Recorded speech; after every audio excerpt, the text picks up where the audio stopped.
గణతంత్ర దినోత్సవ వేడుకలో రాజ్యాంగ స్ఫూర్తిని తుంగలో తొక్కుతున్నారని మల్కాజ్గిరి డిప్యూటీ కమిషనర్పై మండిపడ్డారు ఎమ్మెల్యే మరి రాజశేఖర్ రెడ్డి.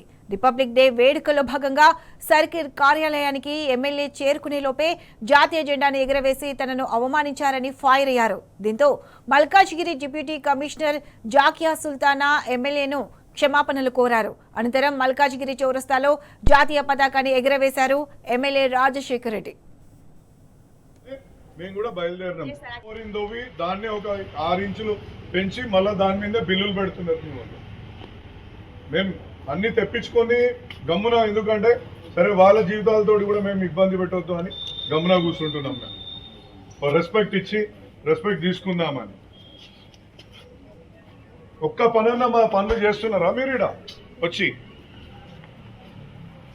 నీళ్లు మునుగుతూనే ఉన్నాయి, ఇంకా ఇండ్లు మునుగుతూనే ఉన్నాయి, ఇంకా ఇదే ప్రతి దగ్గర రోడ్లన్నీ ఖరాబే ఉన్నాయి. ఒక్క రైలు రాష్ట్ర ప్రజలకు, దేశ ప్రజలకు అందరికీ కూడా శుభాకాంక్షలు తెలియజేసుకుంటున్నాను.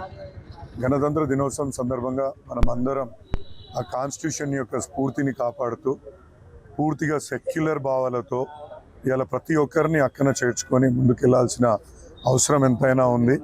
ఇవాళ విచ్ఛిన్నకర శక్తులనితో మనకి ఏ విధంగా అయితే ఇబ్బందులు తలెత్తుతున్నాయో వాటిని అన్నిటి నుంచి కూడా కాపాడుకోవాల్సిన బాధ్యత మన అందరిపైన ఉంది.